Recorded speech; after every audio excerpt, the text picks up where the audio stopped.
Dalam seri ke-545 ini didukung oleh para pemain Kasdu Dewa sebagai Brahmana Ratu Kuning, Rusli sebagai Rasemi, Kris Urspon sebagai Rakuti, Ucok Lubis sebagai Rakai Warak, Sunario sebagai Aryatada, Hari Akik sebagai Gajah Mada, Mali sebagai Rawadeng, Heri sebagai Rayuyu, dan Asdi Suhastra, pembawa cerita. Selamat menikmati.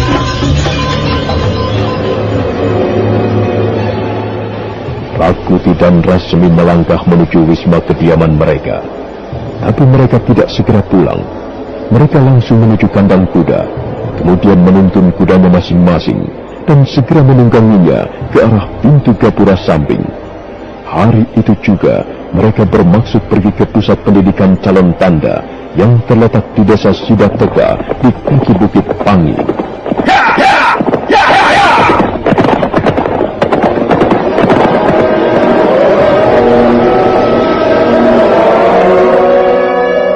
Menjelang tengah hari, mereka tiba di pusat pendidikan calon tanda. Mereka segera menemui Brahmana Ratu Kuning, guru yang mengajar siswa-siswa di pusat pendidikan calon tanda. Brahmana Ratu Kuning manggut-manggut setelah mendengar penjelasan Rasmi tentang rencana busuk Sang Ramapati. Sepertinya laki-laki yang sudah lanjut usia itu belum dapat mempercayainya secara penuh. Apa mungkin Gusti Ramapati merencanakan perbuatan yang begitu licik dan keji? Beliau sendiri yang menyampaikan di depan kami, Bapak Brahmana.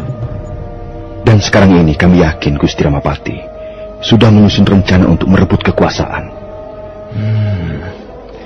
Bisa terjadi geger di Wilwatikta. Itulah yang kami takutkan, Bapak Brahmana. Keinginan Gusti Ramapati yang melambung tinggi dapat membuat gegeran, dan akibatnya bisa menimbulkan banyak korban. Hal inilah sebenarnya yang tidak kami inginkan. Lalu, apa maksud kedatangan kalian kemari? Kami hanya mencari dukungan, Bapak Brahmana. Kami sadar bahwa keadaan kami sedang terjepit. Sepertinya Gusti Ramapati mencurigai kami berdua. Dalam setiap pertemuan dengan orang-orang kepercayaannya, kami tidak pernah diikutsertakan lagi. Mengapa kalian tidak memilih orang yang lain? Mengapa harus aku? Karena kami percaya Bapak Brahmana Ratu Kuning lebih menyukai ketentraman daripada keributan. Dan kami sangat membutuhkan pengalaman Bapak Brahmana sebagai orang yang sudah lama berkecimpung dalam dunia pemerintahan. Kami sangat membutuhkan nasihat-nasihat Bapak. Kalau memang Gusti Ramapati merencanakan niat itu, dia bisa terjerumus ke jurang yang sangat dalam. Ini permainan yang sangat berbahaya. Tapi apa kau sudah memberitahu kepada orang lain selain aku? Belum, Bapak Brahmana. Kami tidak berani membocorkan rencana itu pada sembarang orang. Kami justru menaruh kepercayaan pada Bapak Brahmana. Bagus. Kalian memang tidak perlu menceritakannya kepada siapapun juga. Sebab akibatnya bisa sangat parah untuk keselamatan kalian sendiri. Oh ya, kalian juga belum bercerita pada Aryatada. Maaf, Bapak Brahmana. Kami belum bisa mempercayai Paman Aryatada. Beliau orangnya penuh diliputi rahasia. Sampai sekarang kami belum dapat meraba di pihak mana sebenarnya Paman Aryatada berdiri. Kukira Aryatada bisa dipercaya. Dia juga orang lama. Dan kesetiaannya pada Gusti Prabu Jayanegara sudah teruji puluhan tahun lamanya. Kukira kalian bisa memberitahu soal rencana busuk Gusti Ramapati ini padanya. Kalau memang demikian pendapat Bapak Brahmana, kami berdua bersedia menemui Paman Aryatada.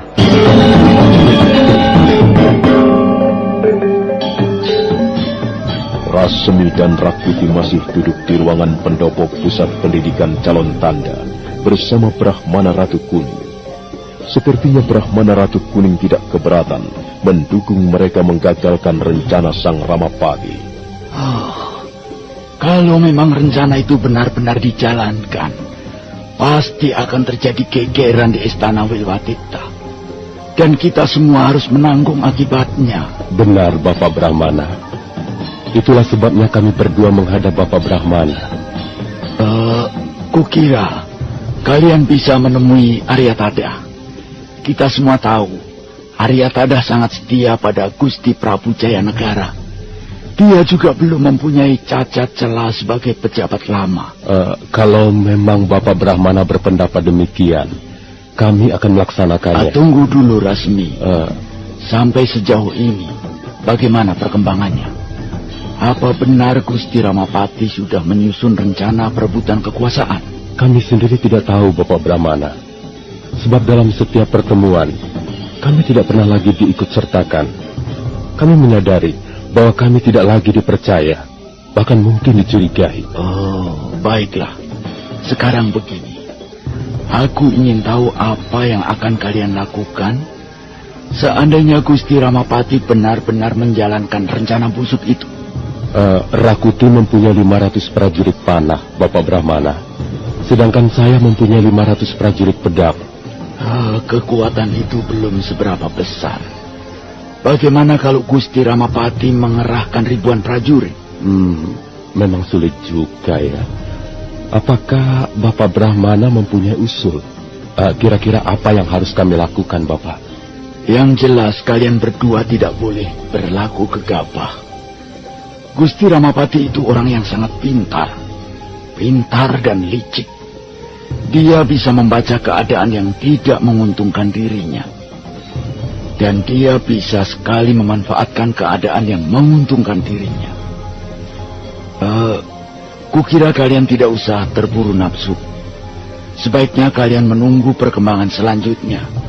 Jangan melakukan apa-apa dulu. Pembicaraan mereka terhenti sejenak. Brahmana Ratu Kuning melangkah ke ruangan dalam. Tak lama kemudian, dia sudah kembali lagi bersama dua orang laki-laki berbadan kekar. Kalian pasti masih dapat mengenali mereka. Tentu saja, Bapak Brahmana. Mereka adalah sahabat kami. Pada saat kami masih belajar di Pusat Pendidikan Calon Tanda.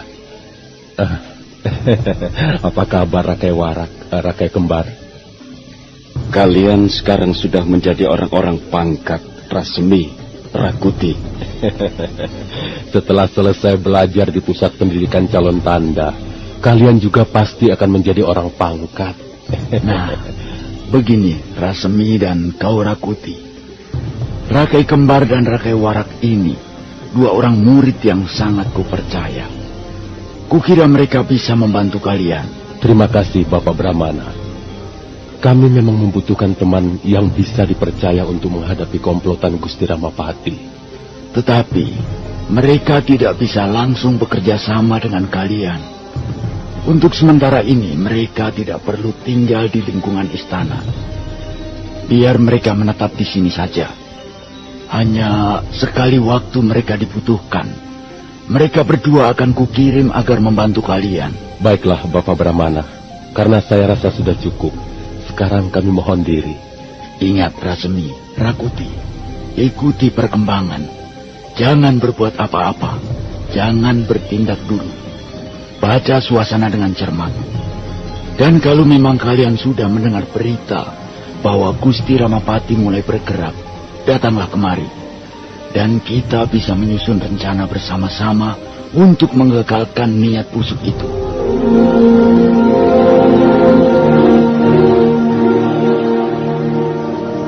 Rasmi dan Rakuti segera meninggalkan Pusat Pendidikan Calon Tanda.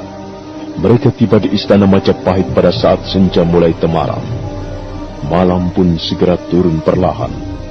Seorang laki-laki tegap perkasa melangkah dengan gagah menuju sebuah wisma besar yang terletak di sebelah barat pintu gapura samping. Laki-laki itu berhenti sejenak di halaman, tapi kemudian melanjutkan langkah-langkahnya naik ke ruangan pendopo. Seorang laki-laki tua sudah duduk menunggu di sana. Aryatada tersenyum melihat kehadiran Gajah Mada. Duduklah, Adimada. Kakang memanggilku. Ada sesuatu yang ingin ku sampaikan kepadamu. Ayo, duduklah. Iya, Kang. Begini, Adimada. Belum lama ini Rasmi dan Rakuti datang kemari. Dua orang itu melaporkan sesuatu yang sangat mengagetkan. Soal apa itu, Kang? Soal rencana perebutan kekuasaan. Gajah Mada tertegun sesaat. Selanjutnya Arya Tadah menjelaskan laporan Rasemi dan Rakuti mengenai rencana Sang Ramapati merebut kekuasaan Prabu Jayanegara. Arya Tadah mengakhiri pembicaraannya dan suasana menjadi hening sesaat lamanya. Apakah laporan itu bisa dipercaya, Kang? Rasemi dan Rakuti itu juga orang kepercayaan Kakang Ramapati.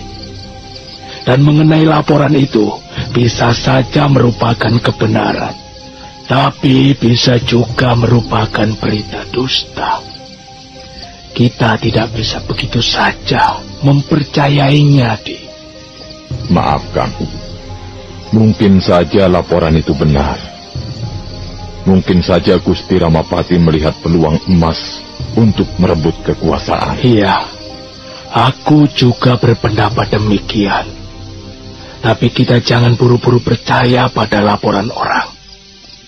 Kita tidak perlu terpancing menanggapi berita yang belum tentu benar. Tapi kita juga jangan lengah.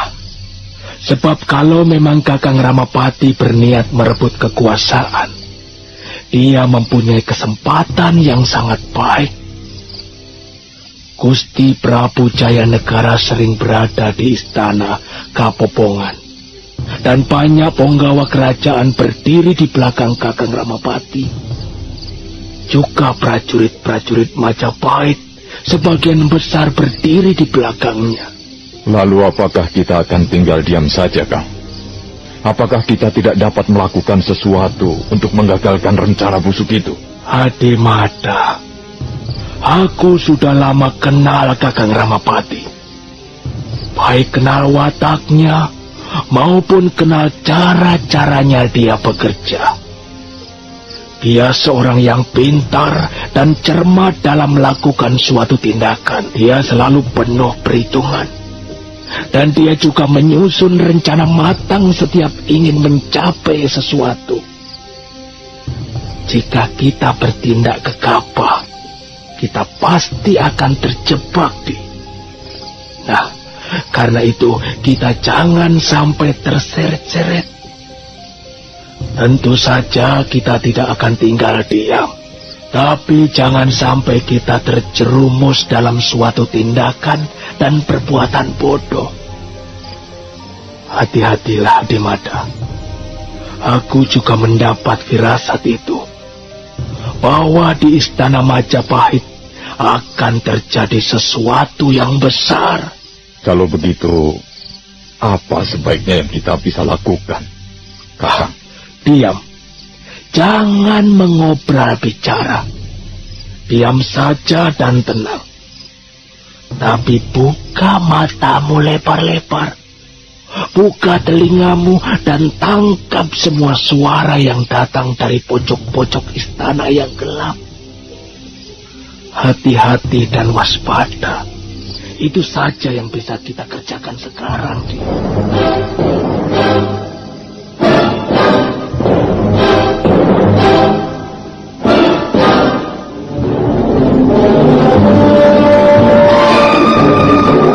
Sementara itu, Rasemi dan Rakuti merasa semakin dikucilkan. Dalam setiap pertemuan penting yang dihadiri anak-anak asuh Ramapati, mereka tidak pernah diundang. Rakuti semakin kesal, tapi Rasemi berusaha membujuk sahabatnya itu agar mampu menahan diri. Malam itu, mereka kembali bercakap-cakap di ruangan pendopo wisma kediaman Rasemi. Rasemi, rasa-rasanya kita sudah cukup berhati-hati. Berhati-hati merupakan perwujudan nyata dari sikap berpikir yang mapan, Rakuti. Dalam keadaan bagaimanapun juga, setiap orang harus berhati-hati. Tapi keadaan kita semakin terjepit. Setiap saat Gusti Ramapati dapat menyingkirkan kita dari istana ini. Rakuti, Gusti Ramapati tidak akan mengambil tindakan yang ceroboh dan bodoh. Kalau tiba-tiba saja kita berdua lenyap dari istana ini, pasti Gusti Prabu Jayanegara akan bertanya-tanya, Kau harus tahu, Rakuti, bahwa kita tergolong penggawa kerajaan yang mempunyai hak-hak istimewa. Kita adalah pengalasan Binesuka. Tapi bisa saja Gusti Ramapati nekat menyingkirkan kita secara diam-diam. Percayalah, Rakuti, percayalah. Gusti Ramapati tidak akan melakukannya, kecuali keadaan kita benar-benar sudah parah. Aku seringkali bingung dan gelisah. Aku tidak tahan menghadapi permainan seperti ini. Serba ruwet. Aku lebih senang langsung saja baku hantam. Nah, itulah kelemahanmu. Dan janganlah kau bawa-bawa kelemahanmu dalam perkara ini, Rakuti. Sebab akibatnya bisa sangat parah. Lalu apa yang bisa kita lakukan sekarang? Kita sudah menghubungi Brahmana Ratu Kuning. Kita sudah melaporkannya kepada Paman Aryatada. Apa lagi yang bisa kita lakukan? Rasemi, kita tidak bisa terus-menerus diam, bukan? Diam dan menunggu Gusti Ramapati bertindak. Aku mempunyai gagasan demikian, Rakuti. Iya. Bagaimana? Selama ini Rawedeng, Rayuyu, Rabanyak, Rapangsa, dan Ratanja sepertinya semakin akrab dengan Gusti Ramapati. Iya. Dan kita berdua semakin jauh. Suatu saat nanti, kita akan menghadapi kenyataan yang lebih pahit lagi. Mudah-mudahan hal seperti itu tidak akan terjadi, Rakuti. Sekarang begini saja. Aku tahu siapa Rawedeng dan teman-temannya itu. Mereka memang orang-orang lama di samping Gusti Ramapati. Mereka orang-orang kepercayaan yang sudah hampir berkarat bekerja di bawah telapak kaki Gusti Ramapati. Sebenarnya mereka itu orang-orang bodoh dan celaka. Benar itu, benar. Aku setuju pendapatmu, Rakuti. Sekalipun mereka mendapat kepercayaan penuh dari Gusti Ramapati, sekalipun mereka orang-orang setia dan orang-orang lama, tapi mereka mempunyai kelemahan. Mereka tidak pernah berpikir secara tuntas. Mereka tidak pernah berpikir panjang akibat apa yang bisa ditimbulkan oleh tindakan mereka. Kukira kita bisa mendekati mereka, Rakuti. Setidak-tidaknya kita bisa membuat hati mereka menjadi ragu-ragu.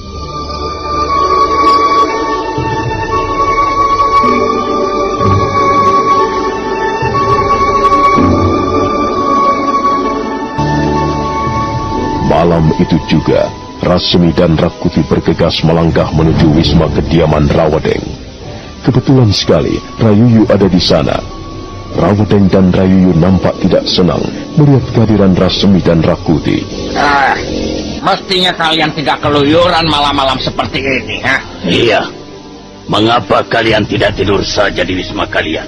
Rawedeng, Rayuyu, kita ini adalah sahabat. Dan sampai sekarang pun kita masih bersahabat, bukan? Nah, kita bekerja pada junjungan yang sama. Kita tidak perlu bermusuhan, Rawedeng dan kau, Rayuyu. Sebab hal itu akan merugikan diri kita sendiri. Kalian pasti mempunyai maksud-maksud tertentu. Katakan saja, ada apa kalian datang menemui kami malam-malam begini? Begini, Rawedeng. Kami sebenarnya sangat menyayangkan niat Gusti Ramapati itu merebut kekuasaan dari Gusti Prabu Jayanegara. Nah, kalian pasti akan bicara soal itu. Jika kalian tidak setuju, itu sudah menjadi hak kalian. Kalian boleh setuju, boleh juga tidak. Kalian berdua ini memang orang bawahan yang tidak setia. Tunggu dulu. Kami mempunyai alasan mengapa kami tidak setuju. Iya, dan kalian berusaha mempengaruhi kami, begitu. Rasemi, Rakuti, jika kalian bermaksud menghasut kami, lebih baik kalian segera pergi. Kami tidak mudah dipengaruhi. Kami sudah mantap mendukung rencana Gusti Ramapati merebut kekuasaan itu. Oh tidak. Kami tidak bermaksud menghasut ataupun mempengaruhi siapa-siapa. Kami sebenarnya juga sedang gelisah. Sebagai orang bawahan, kami pun kebingungan. Jika kami setuju dan mendukung rencana itu, dan rencana itu gagal, apa yang akan kami terima sebagai akibatnya? Gusti Ramapati tidak akan gagal, Rasemi. Gusti Ramapati memang seorang penggawa kerajaan yang suka bekerja dengan hati-hati. segala tindakannya selalu diperhitungkan dengan cermat. Tapi ingat Rawedeng, Rayuyu, Gusti Ramapati juga manusia biasa. Dan setiap manusia pasti mempunyai kelemahan. Dan kalian bersama teman-teman yang lain tidak akan bisa melihat kelemahan Gusti Ramapati, sehingga kalian menurut saja dan mendukung rencana itu. Rasemi, jangan sembarangan bicara. Jika hal ini aku laporkan kepada Gusti Ramapati, kalian tahu akibatnya. Hehehe, Rawedeng, Rayuyu, kami datang sebagai sahabat. Kalian boleh saja melaporkan sikap kami pada Gusti Ramapati. Tapi cobalah berpikir sedikit panjang, Rawedeng, Rayuyu. Kalau rencana itu berhasil, memang tidak ada masalah. Semua akan berjalan dengan lancar. Gusti Ramapati naik ke atas tahta dan kalian bisa hidup lebih nyaman.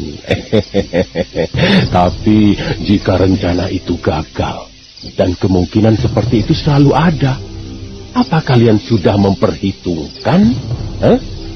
Maaf Rawedeng, Rayuyu, kita ini sebenarnya hanyalah orang-orang bawahan. Dalam keadaan seperti ini seharusnya kita lebih berhati-hati. Orang-orang bawahan hanya bisa terseret-seret jika dia tidak berhati-hati. Rasemi, sudahlah. Jangan bicara macam-macam lagi. Kami tidak membutuhkan nasihat kalian. Ingat, lebih baik kalian segera pergi, Rakuti, Rasemi. Kami tidak akan merubah sikap dan keputusan kami. Baiklah. Setidak-tidaknya kami sudah mengutarakan pendapat serta pandangan kami. Baiklah. Sekarang kami minta diri. Selamat berjuang, Rawedeng, Rayuyu. Mudah-mudahan rencana itu berhasil. Kurang ajar Rasemi dan Rakuti. Berani sekali dia bicara seperti itu di depan kita. Apa mereka tidak tahu bahwa mereka dicurigai? Iya, sebaiknya kita laporkan saja pada Gusti Ramapati. Ya, kau benar, Rayuyu. Ayo, kita menghadap Gusti Ramapati. Ayo. Rawedeng dan Rayuyu kesal mendengar pembicaraan Rasemi. Malam itu juga mereka berdua meninggalkan ruangan Wisma. Mereka bergegas menyusuri lorong-lorong istana menuju rumah kediaman Sang Ramapati. Barat, jadi rupanya mereka berkhianat padaku. Kurang ajar. Mereka bermaksud menghasut kami, Gusti. Benar, Gusti. Mereka bermaksud mempengaruhi kami, Gusti. Apalagi yang mereka katakan? Ya, karena kami tidak melayaninya. Mereka segera pulang. Tetapi intinya, Gusti, mereka mengatakan bahwa belum tentu rencana Gusti Ramapati akan berhasil. Aku tidak pernah gagal. Kalian sudah seringkali membuktikannya, bukan? Aku selalu merencanakan segala sesuatunya dengan cermat. Dan aku selalu berhasil. Sekarang pun demikian. Rasemi dan Rakuti, dua orang itu akhirnya menjadi duri dalam daging. Mengapa mereka tidak segera disingkirkan saja, Gusti? Tidak bisa begitu, Rayuyu. Kalau Rasemi dan Rakuti tiba-tiba lenyap dari istana, hal itu pasti menjadi pertanyaan Gusti Prabu Jayanegara. Mereka memang harus disingkirkan, tapi dengan cara yang halus. Dan aku sudah menemukan cara itu. Kalian tenang-tenang saja. Rasemi itu memang cerdik, serigala berbulu domba. Tapi dia belum mempunyai banyak pengalaman.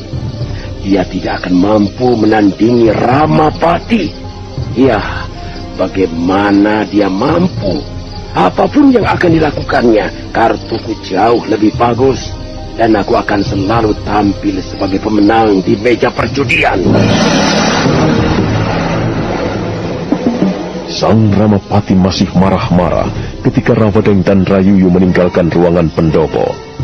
Dua orang laki-laki yang sekarang sudah mulai tampak lebih tua itu berjalan meninggalkan pintu gapura. Mereka berhenti sesaat di ujung lorong. Tunggu dulu, Rayuyu.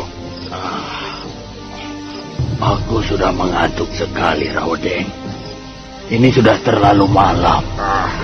ada sedikit hal yang ingin aku katakan kepadamu, Rayuyu. Oh, soal apa? Entah mengapa, tiba-tiba saja sekarang hatiku menjadi ragu-ragu. Ragu-ragu? Apa maksudmu? Ragu-ragu tentang apa?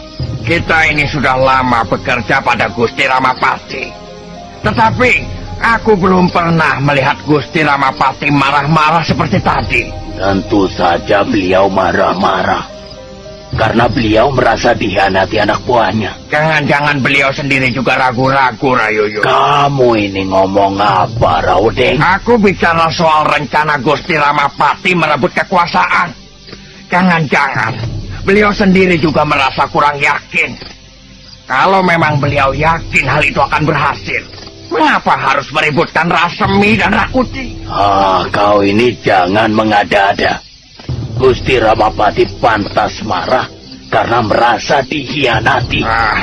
Rayuyu, sebenarnya hati kecilku juga ragu-ragu. Aku tidak yakin rencana itu akan berhasil dengan mulus. Kau bersungguh-sungguh, Rawedeng? Iya, aku tidak main-main, Rayuyu. Hati nuraniku mengatakan bahwa ada kemungkinan rencana itu gagal di tengah jalan. Rawedeng. Kita ini sudah sepakat mendukung rencana Gusti Ramapati.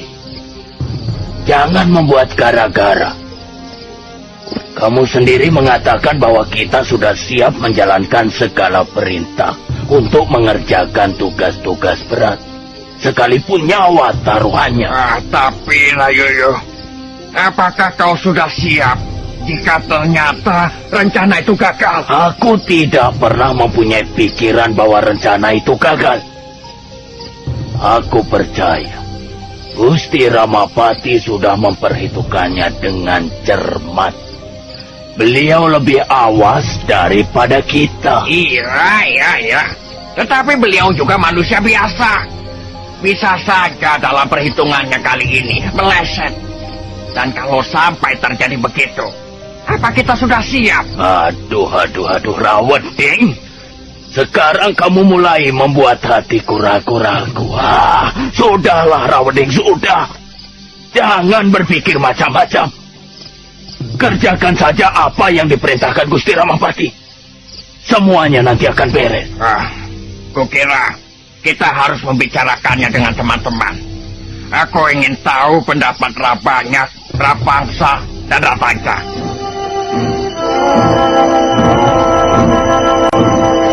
Malam hari berikutnya, Rawedeng dan Rayuyu membuat pertemuan dengan kawan-kawannya, sesama anak asuh Sang Ramapati.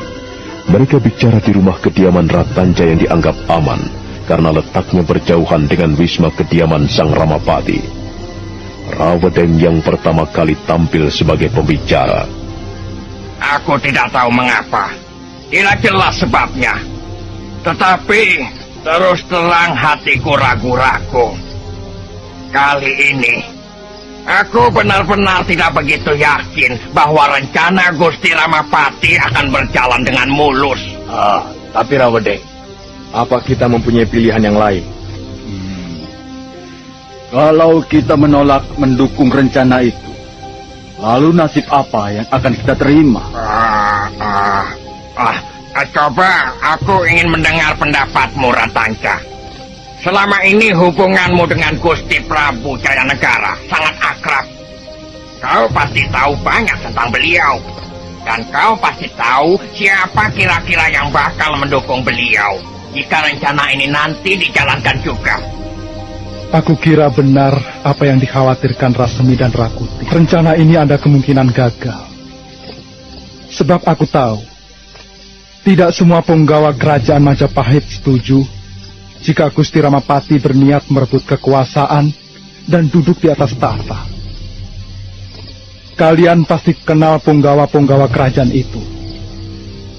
Orang seperti Empu Iwar, Mapanji Ilam, Empu Pamatang, Empu Sidiwangsa, Empu Wahana, pasti akan berdiri di belakang Gusti Prabu Jayanegara.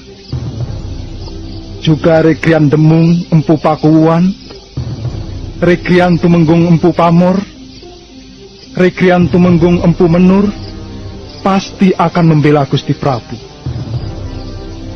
Jadi kukira masih cukup banyak punggawa kerajaan yang akan tetap setia membela Gusti Prabu. Tapi Ratanja, Gusti Prabu sendiri jarang ada di istana. Beliau lebih suka tinggal di istana Kapopongan bersama kundik-kundiknya. Nah, kelemahan inilah yang akan dimanfaatkan Gusti Ramapati untuk merebut kekuasaan. Dan selama Gusti Prabu tidak ada di istana, Gusti Ramapatilah yang berkuasa penuh. Apa orang-orang yang kau sebut tadi berani menentang perintah Gusti Ramapati selaku wakil pimpinan negeri? Aku tidak tahu persis, Rawedeng.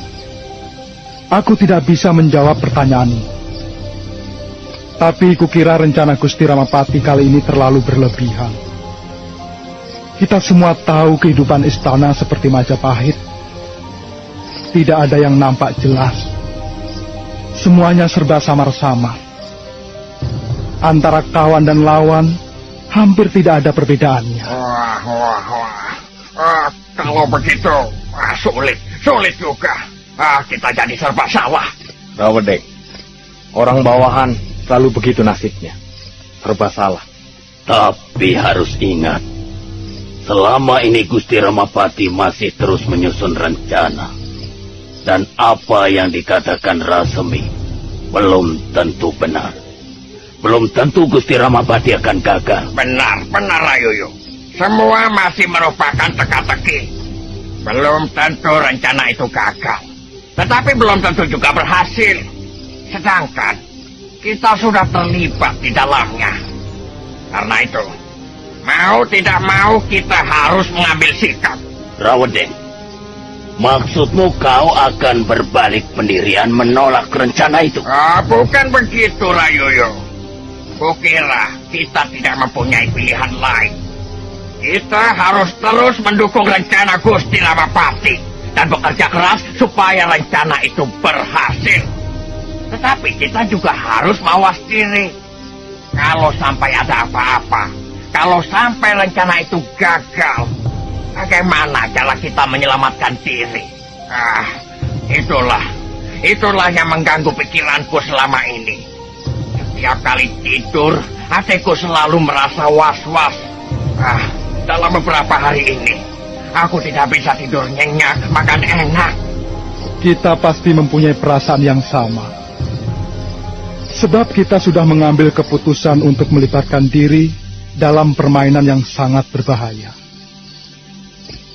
Aku sendiri seringkali tidak habis berpikir, mengapa Gusti Ramapati sampai tergoda merebut kekuasaan? Apalagi yang diinginkannya? Apalagi yang mau diraihnya? Baiklah. Kita tunggu saja perkembangan selanjutnya. Aku ingin tahu apa yang akan dilakukan Gusti Ramapati untuk menyingkirkan Rasemi dan Rakuti.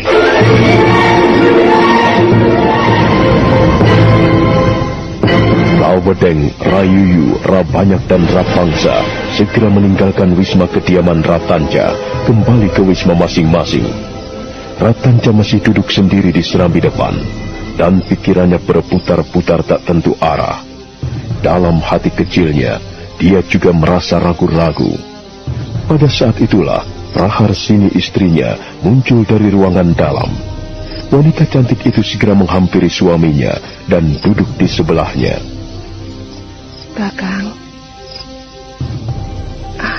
Kakang Ratanja. Kau Praharsini, mengapa kau belum tidur? Hari sudah malam. Bagaimana aku bisa tidur kalau suamiku duduk sendirian di sini? Sementara wajahnya membayangkan kegelisahan. Ada apa, Kakang? Tidak ada apa-apa, Praharsini. Persoalan biasa. Kau tidak usah menyembunyikannya. Aku sudah tahu semuanya. Aku sudah mendengar pembicaraan kalian. Praharsini, kau harus berhati-hati. Jangan sampai kau sebarluaskan apa yang kau dengar tadi.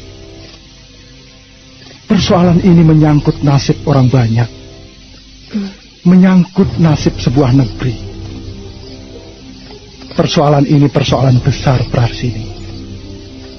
Jangan kau katakan pada siapapun juga, sekalipun orang yang kau percaya.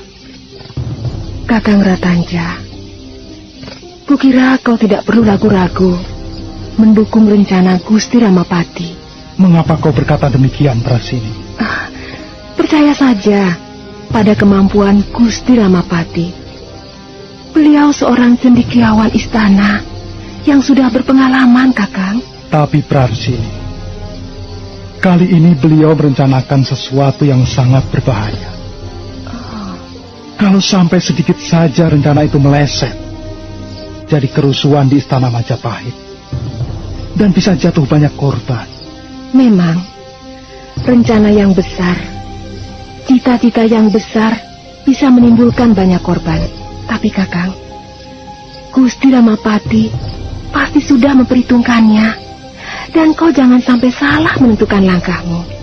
Aku tidak tahu, Prarsini. Mau apa sebenarnya Gusti Ramapati? Mau apa lagi? Dia sudah hidup senang, hidup nyaman menjadi seorang patih Hamangkubumi. Kurang apa lagi? Mengapa malah mempunyai niat busuk yang bisa membahayakan ketentraman negeri Wilwatika? Aku tidak tahu jalan pikirannya. Kakang Ratanja, Gusti Ramapati itu seorang pejabat kerajaan yang tidak pernah mengenal rasa puas.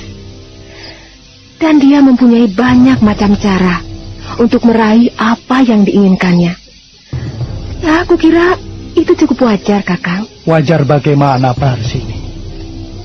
Dia harus tahu bahwa rencana merebut kekuasaan Gusti Prabu Jayanegara adalah niat busuk, perbuatan gila yang bisa mendatangkan bahaya besar. Sudahlah, Kakang. Sebagai seorang tabib, kau mempunyai kedudukan yang istimewa dibanding teman-temanmu. Ya, kalaupun toh terjadi kerusuhan, tidak akan ada orang yang akan mengusikmu. Kau hanya tabib. Kau bukanlah penggawa kerajaan yang biasa mengangkat pedang, memberikan aba-aba kepada prajurit. Dalam hal ini, sebenarnya kau tidak perlu khawatir. Orang-orang tidak akan begitu memusuhimu. Sudahlah, tenangkanlah hatimu. Dan kau harus percaya, kau harus yakin, Kakang, bahwa aku selalu akan setia mendampingimu. Terima kasih, Prarsini. Kau memang seorang istri yang baik. Aku sangat mencintaimu. Tapi ingat, Prarsini, sekali lagi kuperingatkan, jangan kau katakan pada siapa-siapa rencana ini. Jangan sampai bocor. Barangkali dalam waktu dekat ini akan terjadi peristiwa yang kurang menyenangkan di istana Majapahit. Mudah-mudahan saja peristiwa itu segera berlalu dan tidak menimbulkan banyak korban.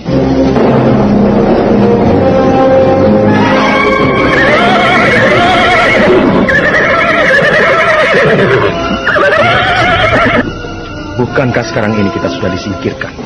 Iya, Gusti Ramapati berusaha menyingkirkan kita dengan cara yang halus, Rakuti. Memang licik sekali orang itu. Tapi, kita jangan kehilangan akal, Rakuti. Kita jangan menyerah begitu saja. Pasti masih banyak yang bisa kita lakukan untuk membalas kelicikan ini. Kita ditugaskan menumpas perampok-perampok dan perusuh-perusuh jalanan. Dan kita tidak boleh kembali sebelum mereka semua bersih. Ya, artinya kita sama saja dengan dibunuh. Tapi kita tidak akan terbunuh, Rakuti. Kali ini perhitungan Gusti Ramapati akan meleset. Tapi Rasmi, kita akan terus berperang melawan perampok-perampok jalanan itu. Sampai prajurit-prajurit kita ini habis. Dan kita akan kembali ke istana Majapahit hanya berdua saja. Itu pun kalau kita berhasil menyelamatkan diri. Bukankah ini perbuatan yang sangat jahat dan licik? Ya, sudahlah, Rakuti, sudahlah. Jangan hanya marah-marah begitu. Jangan hanya mengeluh dan mengumpat. Itu tidak akan banyak gunanya, Rakuti. Lebih baik kita berbuat sesuatu yang bisa menguntungkan. Kita lihat saja nanti apa yang akan terjadi.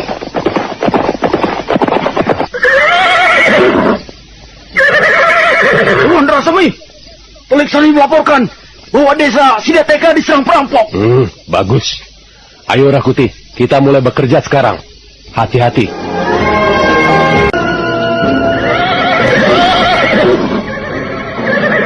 Rasmi dan Rakuti duduk di atas punggung kudanya. Sementara itu 1000 orang prajurit Majapahit siap menjalankan perintahnya. Sebenarnya mereka semua masih bimbang. Mereka belum tahu persis apa yang sedang terjadi di lingkungan istana Majapahit.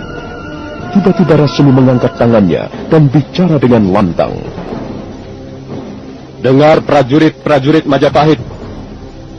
Kalian pasti belum tahu persis untuk apa sebenarnya kita berada di tempat ini. Kalian belum tahu apa yang sedang berlangsung di lingkungan istana Majapahit. Dan sekarang dengar baik-baik. Sebenarnya kita sedang menjalankan keputusan yang tidak adil. Kita berada di tempat ini untuk menjalankan tugas yang tidak wajar. Kita sama saja menjadi orang-orang yang disingkirkan, orang-orang yang dibuang, orang-orang yang tidak diharapkan kembali ke istana Majapahit. Dan sekarang ini istana Majapahit sedang dilanda api permusuhan yang sangat halus.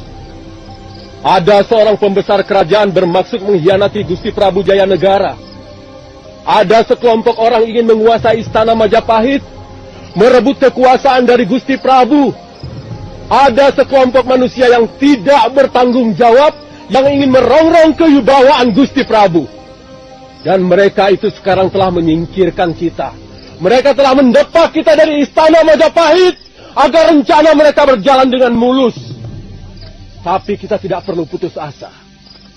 Kita harus menghadapi para pengkhianat itu dengan satu tekad. Ialah menyelamatkan Gusti Prabu Jayanegara. Kita harus bersatu padu menggalang kekuatan demi menegakkan kewibawaan negeri Majapahit yang kita cintai ini. Mereka bermaksud menjerumuskan kita. Saudara-saudaraku prajurit Majapahit. Mereka berusaha menjebloskan kita. Mereka berusaha membinasakan kita dengan cara yang paling licik. Tapi kita tidak akan tinggal diam. Kita akan membalas perbuatan mereka. Apa kalian sudah siap?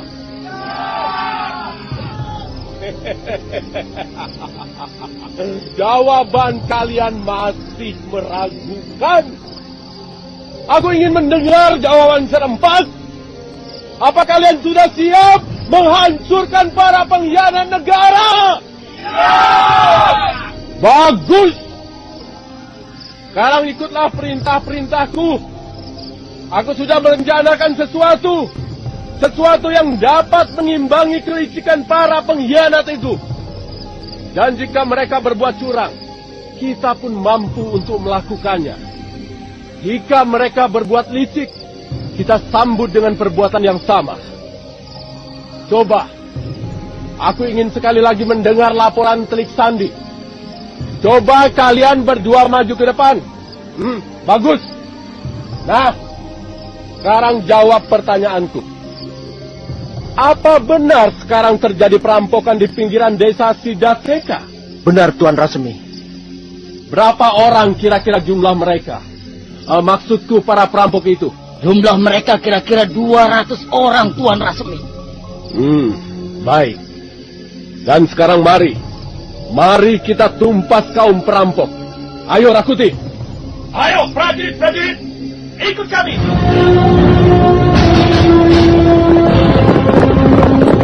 Rasmi dan Rakuti berkuda bersama pasukannya menuju pinggiran desa Sidateka. Mereka mulai melintasi daerah yang berbukit-bukit. Kanan kiri jalan banyak tumbuh pohon-pohon rindang. Mendadak dari jauh mereka melihat warna merah menerangi angkasa malam.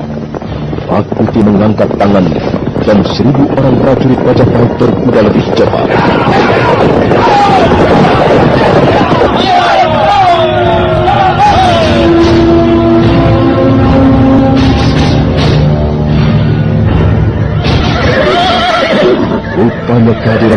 terlambat.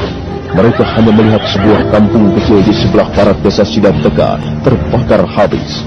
Nampak mayat warga desa bergelimpangan di halaman rumah dalam keadaan luka parah. Rasmi dan Rakuti buru-buru melompat ketika melihat salah seorang warga desa bersembunyi di belakang sumur batu. Jangan takut. Kami bukan rombongan perampok. Kami justru ingin menolong kalian. Ampun, Tuhan. Ampun. Kami tidak mempunyai apa-apa lagi. Mereka sudah mengambil harta benda kami dan membakar desa kami. Kau warga desa ini? Iya, Tuhan. Apakah tuan-tuan ini? Kami datang untuk membantu kalian. Tapi sayang sekali, karena kami datang terlambat. Apakah penjahat-penjahat itu sudah lama pergi? Oh, baru saja, Tuan. Mereka mengangkut semua harta benda kami. Mereka membunuh beberapa orang warga desa. Lihat saja sendiri, Tuan. Anak laki-laki hamba ikut terbunuh. Juga istri hamba. Kami tidak punya harapan apa-apa lagi, Tuhan. Mereka telah menghancurkan semuanya. Mereka telah merampas kebahagiaan dan ketenangan kami. Berapa jumlah mereka kira-kira? Kurang lebih 250 orang, Tuan. Mereka datang begitu mendadak. Mereka berkuda bagaikan setan. Ada seorang pun warga desa berani memberikan perlawanan, Tuan. Mereka jahat sekali, Tuan. Kalian tidak usah takut. Kami akan menangkap orang-orang itu. Siapakah tuan-tuan ini? Itu tidak penting. Kami hanya tidak senang kumpulan kaum perampok. Kami akan menumpas mereka dan memberikan jalan hukuman yang setimpal. Katakan pada teman-temanmu. Iya. Mereka tidak perlu takut lagi. Kalian harus bekerja keras malam ini untuk memadamkan api kebakaran. Oh ya. Ke arah mana mereka lari? Ke sana, Tuan. Ke sebelah sana. Warga desa itu menunjuk ke sebuah jalanan kecil yang gelap. Rasmi menoleh ke arah Rakuti. Rakuti mengangguk kecil, dan mereka pun buru-buru kembali naik ke atas punggung kuda. Ayo kita kejar mereka. 500 orang ikut aku, dan 500 yang lain bersama Rakuti mencegah dari sebelah utara.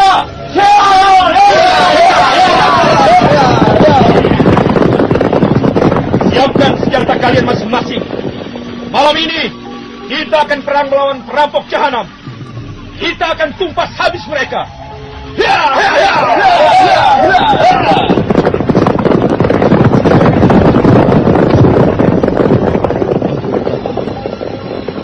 Rupanya mereka prajurit-prajurit Majapahit. Sayang sekali. Mengapa mereka datang terlambat?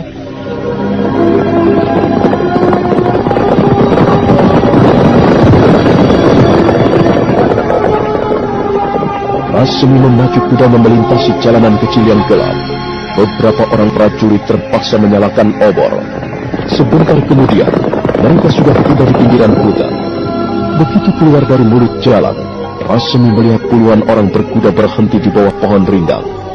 Mereka nampak terkejut melihat kehadiran Rasmi dan prajurit-prajuritnya.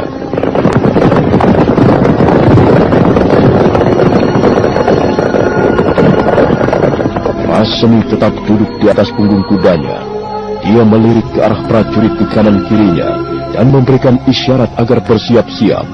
Sementara puluhan orang berkuda yang rupanya adalah kawanan perampok juga bersiap siaga. 2 orang di antara mereka maju ke depan sambil mencabut pedangnya. Apa yang kalian lakukan di sini? Kamilah yang harus bertanya pada kalian. Apa yang kalian lakukan di sini?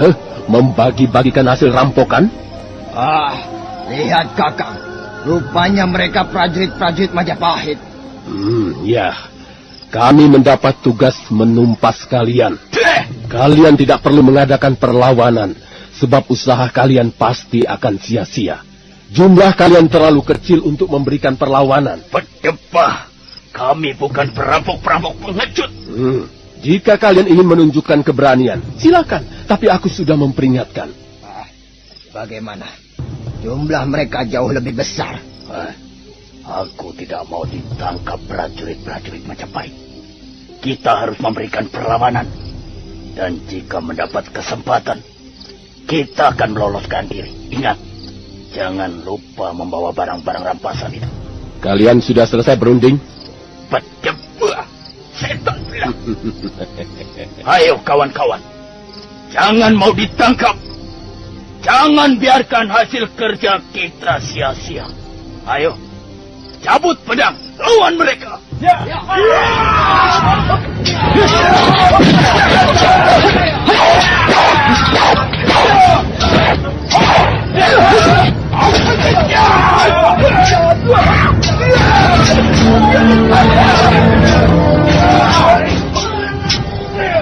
Prajurit-prajurit Majapahit serentak mencabut senjatanya masing-masing, dan terjadilah pertumpahan darah di tepi hutan.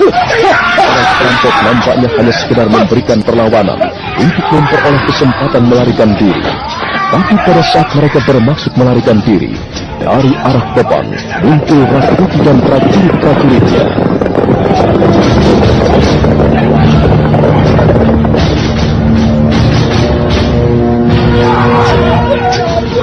Rakuti dan prajurit-prajuritnya langsung turun ke gelanggang pertempuran. Rakuti membabatkan tombak Patmayoni ke sana kemari, dan jatuhlah korban di tangan kirinya. 20 orang perampok sudah tergeletak menjadi mayat bermandikan darah. Rasemi memberikan isyarat dan aba-aba pada prajurit-prajuritnya agar tidak seorang pun perampok melarikan diri.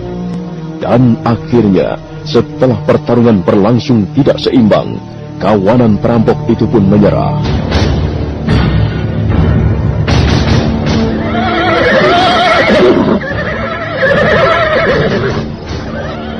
Ampun Tuhan, ampun kami menyerah. Penjahat-penjahat seperti kalian memang tidak pantas diberi hidup.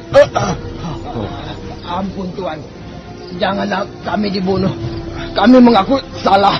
Pekerjaan kalian hanya mengganggu ketentraman orang-orang desa. Sekarang kalian harus dihukum berat. Kalian akan diseret dengan kuda di sepanjang jalan menuju kota Raja Majapahit. Ampun Tuhan, ampun Tuhan. Janganlah kami disiksa Tuhan. Jika Tuhan hendak membunuh kami, silakan bunuh. Kami rela mati untuk menebus kesalahan-kesalahan kami. Kami memang penjahat. Kami sudah seringkali membuat kerusuhan. Karena itu, kami rela mati di tangan Tuhan prajurit. Tapi janganlah kami disiksa. Tidak pantas kalian mengeluh dan merintih-rintih seperti itu. Kalian harus bertanggung jawab atas perbuatan kalian. Ampun Tuhan, kami mohon ampun. Kami tidak akan memberi ampun pada penjahat-penjahat negeri seperti kalian. Lihat, kalian sudah membunuh beberapa orang prajurit Majapahit. Sudahlah, ikat mereka dan seret dengan kuda di sepanjang jalan. Dan besok pagi mereka akan menjadi tontonan warga kota Raja Majapahit. Itulah ganjaran yang setimpal untuk perampok jalanan. Tuhan, jangan kami disiksa seperti itu, Tuhan. Lebih baik kami dibunuh, Tuhan. Kami rela mati di tangan Tuhan prajurit. Prajurit! Ya, Tuhan. Ikat mereka dan suruh berjajar di sepanjang jalan ini. Awasi mereka, jangan sampai melarikan diri. Rakuti, aku ingin bicara sedikit denganmu.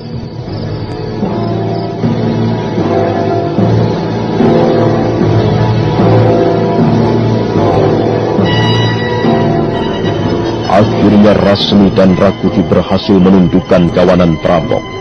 Tidak seorang pun di antara mereka meloloskan diri. 19 orang terbunuh. Sementara prajurit Majapahit sendiri, 9 orang jatuh menjadi korban. Kawanan perampok merintih-rintih minta diampuni. Mau kita apakan orang-orang itu? Itulah yang akan kubicarakan, Rakuti. Aku sebal. Kukira sebaiknya mereka kita habisi saja. Mereka tidak perlu kita bunuh. Justru mereka bisa kita manfaatkan. Kita manfaatkan? Iya. Apa maksudmu? Apa yang kita bisa pungut dari orang-orang jahat seperti itu? Mereka hanya akan merepotkan saja. Lebih baik mereka kita bunuh rame-rame. Dengar Rakuti, dengar. Kita mendapat tugas menumpas kawanan perampok yang merajalela di pinggiran kota Raja Majapahit. Kita tidak pernah tahu secara persis sampai kapan kita selesai menjalankan tugas ini. Tentu saja, Ramapati hanya bermaksud menyingkirkan kita.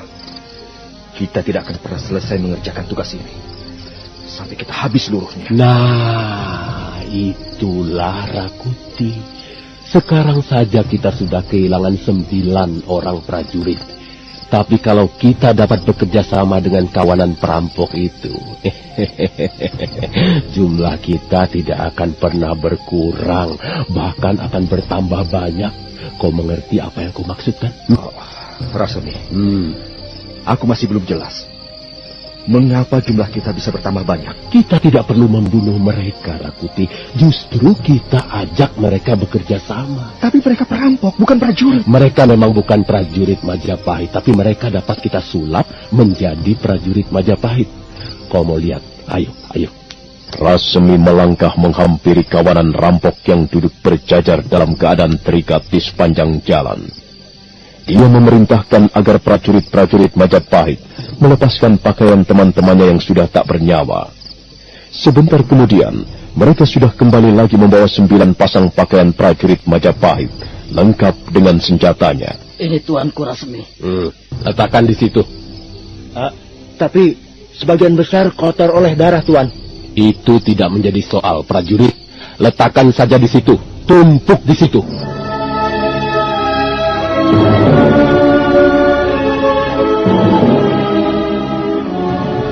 Dua orang prajurit Majapahit menumpuk 9 pasang pakaian bekas teman-temannya yang tewas. Dan setelah itu, Rasmi dan Rakuti berdiri, kemudian melangkah perlahan-lahan di depan kawanan perampok. Kawanan perampok menundukkan wajahnya ke tanah. Nampaknya mereka sudah benar-benar putus asa. Dengar! Dengar baik-baik. Aku tahu kalian adalah kawanan perampok. Kalian sudah biasa hidup dalam dunia kekerasan bersenjata. Kalian sudah biasa menyabung nyawa untuk memperoleh keuntungan-keuntungan. Dan selama ini, kalian bekerja keras sepanjang malam, mempertaruhkan nyawa. Tapi sayang sekali, mengapa kalian memilih mencabut pedang untuk mengganggu ketentraman warga desa? Dan bukan untuk sesuatu yang lain yang bermanfaat bagi kesejahteraan umum dan kelestarian negeri. Aku percaya, kalian sudah mempunyai pengalaman bertarung. Kalian sudah biasa mencium bau darah. Dan aku tidak perlu tahu mengapa kalian melakukan semua itu. Kalian pasti mempunyai alasannya masing-masing, bukan? Nah, tapi rupanya malam ini adalah malam yang naas bagi kalian. Kalian terpaksa berhadapan dengan prajurit-prajurit Majapahit. Dan kalian dapat diringkus. Tidak seorang pun di antara kalian berhasil meloloskan diri. Karena kalian telah melakukan kejahatan. Dan mungkin sudah puluhan kali selama ini. Maka menurut undang-undang kalian seharusnya dijatuhi hukuman mati. Tapi kalian boleh merasa gembira karena kami tidak akan melakukannya. Kawanan perampok yang semula sudah ciut hatinya mendadak mendongakkan kepalanya. Mereka menatap ke arah Rasmi yang berjalan mondar-mandir di hadapan mereka. Rasmi tersenyum, kemudian melanjutkan bicaranya. Apa kalian ingin memperbaiki kesalahan kalian di masa lalu? Iya. Kalian ingin memperbaikinya hanya karena takut dibunuh, takut disiksa. Tidak. Kalian bersungguh-sungguh? Kalian tidak berdusta? Tidak. Ya, baiklah. Jika kalian bersungguh-sungguh ingin memperbaiki kesalahan kalian di masa lalu, maka kami akan mengampuni kesalahan kalian. Dan kalian dapat menggunakan kesempatan ini untuk berbuat sesuatu yang lebih baik, lebih bermanfaat bagi kepentingan umum. Kalian harus segera meninggalkan cara-cara hidup kalian yang sudah lewat. Dan selanjutnya, kalian harus bergabung bersama kami. Kalian masih akan tetap bertarung menggunakan senjata. Kalian masih akan tetap hidup dalam dunia kekerasan. Tapi tidak untuk merampok. Rasemi berhenti sejenak. Kemudian melangkah menghampiri dua orang perampok yang rupanya adalah pimpinan mereka. Kau juga. Ayo, maju ke depan. Kami, Tuan. Ya, kalian berdua maju sini. Nah, bagus. Sekarang lepaskan pakaian kalian. Apa, Tuan? Lepaskan pakaianmu. Jangan banyak bertanya lagi. Jangan membuat kami kesal. Iya, Tuan. Baik, Tuan. Dua orang perampok segera melepaskan bajunya. Sekarang mereka tinggal mengenakan celana berwarna gelap. Semuanya dilepaskan. Ampun, Tuan. Ampun. Maksud Tuan, kami berdua harus... Oh, kalian tidak perlu telanjang. Cukup kalian lepaskan pakaian luar kalian. Pakaian dalam tidak perlu. Ayo, cepat kerjakan. Ayo. Baik, Tuan.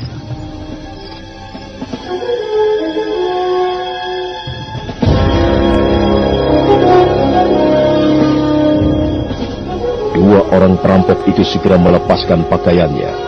Sekarang mereka tinggal mengenakan cawat berwarna gelap. Mereka nampak malu-malu dalam keadaan seperti itu. Beberapa orang prajurit Majapahit tersenyum melihat dua orang perampok yang nampaknya malu-malu. Nah, sekarang kenakan pakaian ini. Ayo cepat. Maksud Tuan, pakaian prajurit Majapahit ini? Ya, kenakan pakaian prajurit Majapahit ini. Sudah, jangan banyak bertanya-tanya lagi. Kerjakan saja perintahku. Dua orang perampok itu buru-buru mengenakan pakaian seragam prajurit Majapahit. Dan sebentar kemudian, mereka sudah berdiri tegak bagaikan sungguh-sungguh prajurit Majapahit. Rasemi tersenyum. Tangan-tangannya bergerak meraih dua bilah pedang dan menyelipkannya di pinggang dua orang perampok. Nah, lihatlah. Mereka sekarang sudah persis prajurit Majapahit. Siapa yang bisa membedakan antara prajurit Majapahit gadungan yang sebenarnya hanyalah perampok dan prajurit Majapahit yang asli? Tak ada yang menjawab pertanyaan Rasemi. Sementara itu, dua orang perampok masih berdiri tegak dalam keadaan canggung. Maklum, mereka memang bukan prajurit Majapahit yang sesungguhnya. Nah, coba lihat betapa gagahnya mereka. Apalagi jika mereka duduk di atas punggung kuda dengan pedang bergelantungan di pinggangnya. Mereka pasti akan tampak lebih gagah. Dan tidak seorang pun tahu bahwa sesungguhnya mereka adalah rampok-rampok jalanan yang sering membuat kerusuhan. Coba lihat. Teliti baik-baik. Perhatikan dengan seksama. Bagus. Aku puas melihat penampilan kalian sekarang ini. Dan mulai sekarang, kalian harus bergabung dengan kami. Kalian bukan lagi perampok-perampok jalanan, tapi kalian akan berjuang bersama kami untuk menumpas kaum pengkhianat. Mengerti? Maaf, Tuan. Sebenarnya saya malu berpakaian seperti ini. Iya, Tuan. Kami merasa canggung.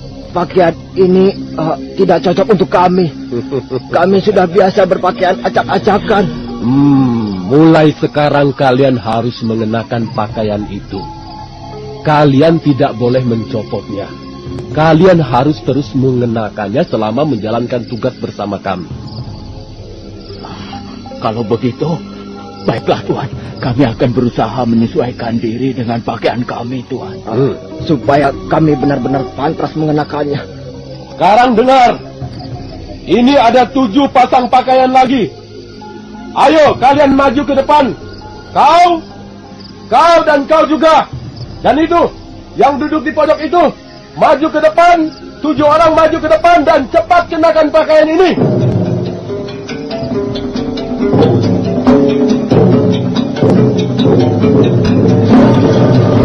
Tujuh orang rampok bergegas maju ke depan, melepas pakaian rampoknya, kemudian mengenakan pakaian prajurit Majapahit.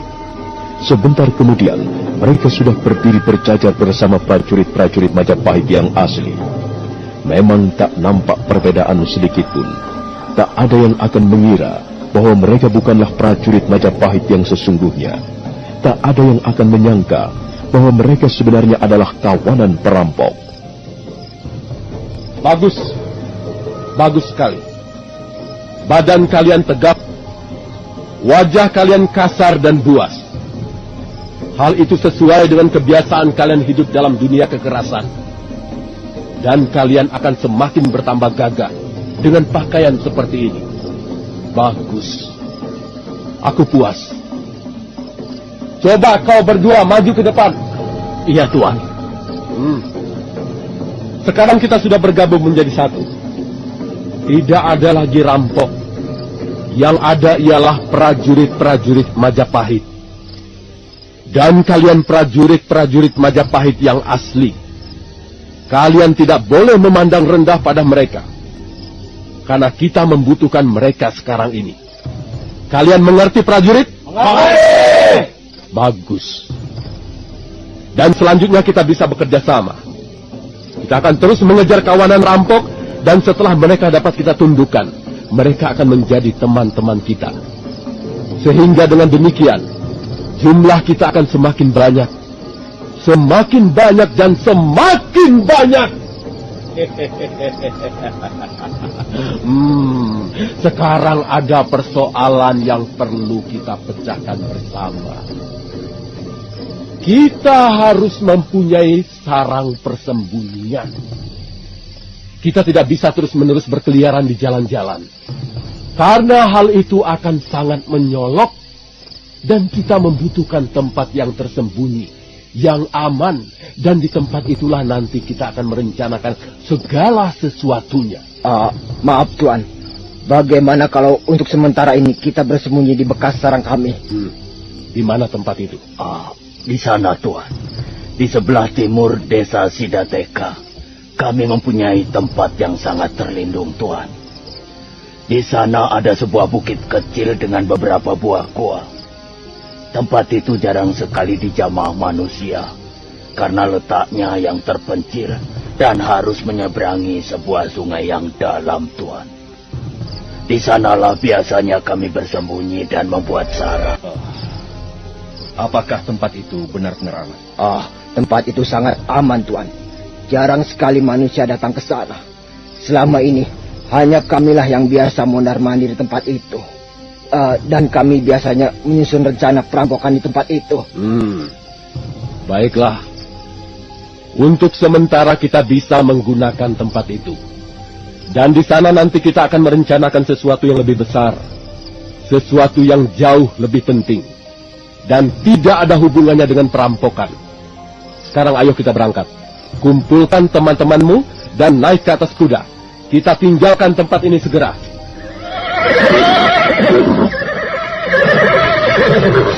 Rasmi akhirnya dapat menguasai kawanan perampok yang berhasil ditaklukkan. Sekarang mereka menjadi bagian dari rencananya menggagalkan usaha Sang Ramapati yang ingin merebut kekuasaan. Malam itu juga mereka berkuda ke sebelah timur desa Sidateka. Nah, saudara pendengar, bagaimanakah kisah selanjutnya? Silakan menunggu seri berikutnya. Sampai jumpa.